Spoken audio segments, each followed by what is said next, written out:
इस्राएली सेना ने बदला बयान, इमरजेंसी सेवा के 15 लोगों को गलती से मारने की बात मानी। इसराइल की सेना ने स्वीकार किया है कि 23 मार्च को दक्षिणी गजा में आपातकालीन सेवा के 15 कर्मचारियों के मारे जाने में उनके सैनिकों से गलती हुई है। इस घटना में फलस्तीनी रेड क्रिसेंट सोसाइटी PRCS के एम्बुलेंस के काफिले, संयुक्त राष्ट्र की एक कार और गजा के सिविल डिफेंस के एक दमकल ट्रक पर रफा के करीब गोलीबारी की गई। इसराइल ने पहले ये दावा किया था कि यह काफिला हेडलाइट या फ्लैश लाइट के बिना अंधेरे में संदिग्ध रूप से आगे बढ़ा, इसलिए इस्राएली सैनिकों ने गोलीबारी की।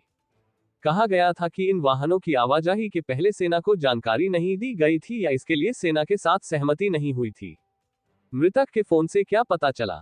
जबकि मारे गए पैरामेडिक्स में से एक के फोन से रिकॉर्ड किए गए वीडियो फुटेज से पता चला कि घायल लोगों की मदद के लिए जब आवाज लगाई जा रही थी तो गाड़ियों की लाइटें जल रही थीं। इस्राएली डिफेंस फोर्सेस IDF का जोर देकर कहना है कि इनमें से कम 6 चिकित्सक हमास से जुड़े थे, लेकिन उसने अभी तक इसका कोई सबूत नहीं दिया है। हालांकि सेना ने माना है कि जब सैनिकों ने गोलीबारी की तो मारे गए लोगों के पास कोई हथियार नहीं था। मूल रूप से न्यूयॉर्क टाइम्स ने इस घटना का मोबाइल वीडियो शेयर किया है, जिसमें सुबह होने से ठीक पहले जब बिना किसी चेतावनी के गोलीबारी शुरू की गई तो काफिले की गाड़ियों को सड़क पर रुकते हुए देखा गया है।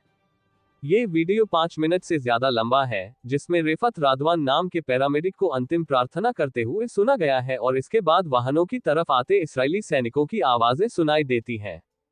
IDF के एक अधिकारी ने शनिवार शाम को पत्रकारों को जानकारी दी कि सैनिकों ने पहले एक कार पर गोलीबारी की थी, जिसमें हमास के 3 सदस्य सवार थे। इसके बाद जब एम्बुलेंस उस तरफ बढ़ी तो एयर सर्विलांस मॉनिटर्स ने जमीन पर मौजूद सैनिकों को सूचना दी कि काफिला संदेहास्पद तरीके से आगे बढ़ रहा है। जब एम्बुलेंस हमास की कार के पास रुकी तो सैनिकों ने सोचा कि वे खतरे में हैं और उन्होंने गोलीबारी शुरू कर दी, जबकि इस बात का कोई सबूत नहीं है कि इमरजेंसी टीम के किसी भी सदस्य के पास कोई हथियार था। इस्राएली सेना ने शवों को रेत में दफना दिया। इस्राएल ने स्वीकार किया है कि उसने पहले जो जानकारी दी थी वो गलत थी, जिसमें कहा गया था कि काफिले की गाड़ियां बिना लाइट के थीं। उसने इसके पीछे घटना में शामिल सैनिकों की रिपोर्ट का हवाला दिया। वीडियो फुटेज से पता चलता है कि वाहनों पर स्पष्ट रूप से निशान लगाए गए थे और पैरामेडिक्स ने दूर से चमकने वाली हाई विज यूनिफॉर्म पहनी हुई थी। इस्राएली अधिकारी ने बताया कि सैनिकों ने मारे गए 15 लोगों के शवों को जंगली जानवरों से बचाने के लिए रेत में दफना दिया। उन्होंने दावा किया कि सड़क को चालू करने के लिए वाहनों को अगले दिन घटना वाली जगह से हटाकर दफन कर दिया गया। इस घटना के 1 सप्ताह बाद तक शवों का पता नहीं चल सका था, क्योंकि संयुक्त राष्ट्र सहित अंतर्राष्ट्रीय एजेंसियां उस इलाके तक पहुंचने के लिए सुरक्षित मार्ग की व्यवस्था नहीं कर सकी थी या घटनास्थल का पता नहीं लगा सकी थी। जब राहत और बचाव दल को ये शव मिले तो उन्हें रेफत रादवान का मोबाइल फोन भी मिला, जिसमें घटना का वीडियो मौजूद था। इस्राएली सैन्य अधिकारी ने इस बात से इनकार किया कि किसी भी चिकित्सक की मौत से पहले उन्हें हथकड़ी लगाई गई थी और कहा कि उन्हें नजदीक से नहीं मारा गया था, जैसा कि कुछ रिपोर्ट्स में कहा गया था। चश्मदीद ने BBC को क्या बताया?